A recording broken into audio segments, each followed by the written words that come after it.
Andrew. You're joining us in Denver for the Leadership Roundtable on Decision Making in Disruptive Times. As someone running one of the largest public pension systems in the country, can you give us a sneak peek into what you're planning to bring to that conversation? Thanks for the opportunity, Courtney. I appreciate it. Yeah, this is a great question because certainly the highly dynamic environment that we're operating in today is something that I know is on the minds of many of the folks that I speak with in the public pension arena. One of the things personally for me that I'll kind of be speaking to is kind of the need to stay nimble and stay flexible in a period of what is pretty significant change in the financial industry, certainly from a regulatory perspective. Going from one administration to the next, there are often some shifts in terms of regulatory focus. And that is absolutely true with the current administration, kind of a different focus, a different perspective. And so the challenge for us as leaders of public pension funds is we're long-term investors. Many of us would like to, sort of keep the politics out of it and really focus on returns for our retirees. And so, however, that's not always possible. And certainly we need to be responsive to regulatory agencies at the state and federal level. And so kind of navigating what can sometimes be choppy waters in terms of, maybe there's conflicting demands from the state level and the federal level, or sort of the way that institutional investors approach something like proxy season. That's changed. What we need to pay attention to is changing. And so making sure that we're kind of staying on top of what's required and then also keeping that focus on the long term. Like we're 30-year investors. We typically, we're amortizing our pension debt over a long period of time. We're looking at our returns over a long period of time. We do not try to time the market. Instead, we're looking at kind of a long term. And in an environment where things are changing rapidly, there's short-term focus. And so that's sometimes a little bit of cognitive dissonance, at least speaking for myself.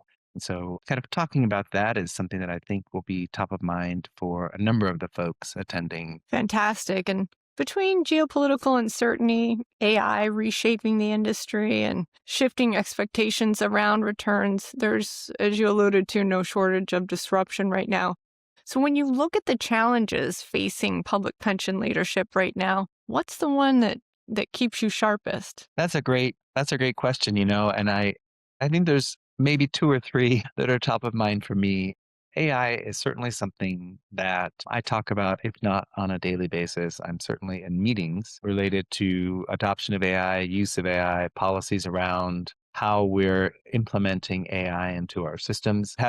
AI has the potential to be a real disruptor from a business model perspective. What we're finding is we hear a lot about that, and yet, kind of at this point in the public pension world, AI is still fairly nascent, and it's really the job of senior leaders in the public pension industry to make sure we understand what's coming so that we can, from a use perspective or a policy perspective, make sure that we've got appropriate guardrails.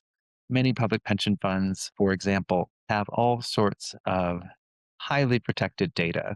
Here at Colorado Para, we administer health plans, so we have HIPAA data, in addition to PII, or personally identifiable information. All of those have different kinds of regulatory constructs and kind of use restrictions. And so we want to make sure that we take advantage of AI to the extent that we can leverage some of these exciting new technologies, especially in the investment space, but also, for example, in the contact center space, where maybe we can answer some easy questions with AI.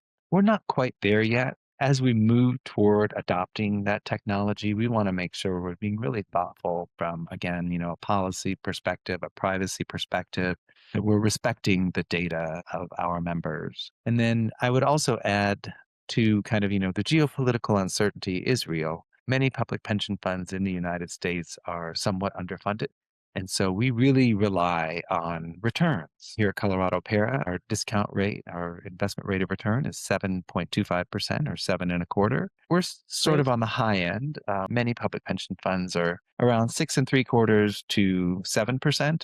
Still, overall, that's relatively high, and that requires public pension funds to take a certain amount of investment risk. And geopolitical uncertainty, instability can highlight risk, can drive risk, can create unfavorable market conditions. And so I know that our investment team here at Colorado Para is really focused on what's happening. And I think those two issues, AI and what's happening kind of on a global scale, are things that we have very little control over. With AI, it's in the market, it's embedded in products. We need to make sure we understand how best to govern it.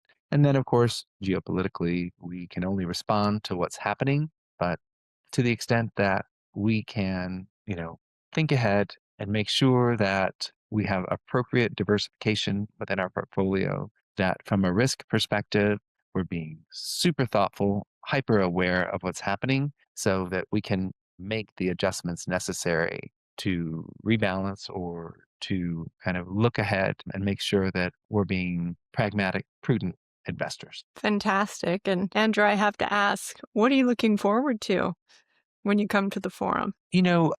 I really appreciate Markets Group because it's an opportunity to connect with some of the sharpest minds in the industry. And so, kind of learning from my peers is something that I value highly. Certainly, when it comes to understanding how my peers and how the vendors that serve the public pension space are approaching things like risk, AI, technology, that's really helpful for me because it's as often happens, somebody might come to me with a proposal or someone on my team might have heard something about something that they want to explore.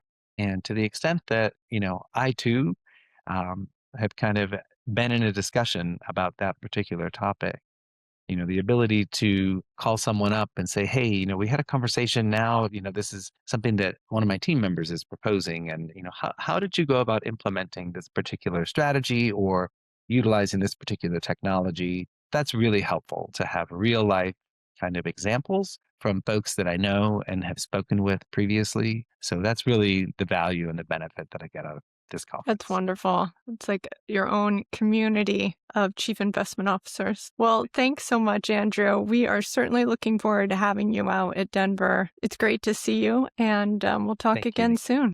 Appreciate it. Thanks so much, Courtney.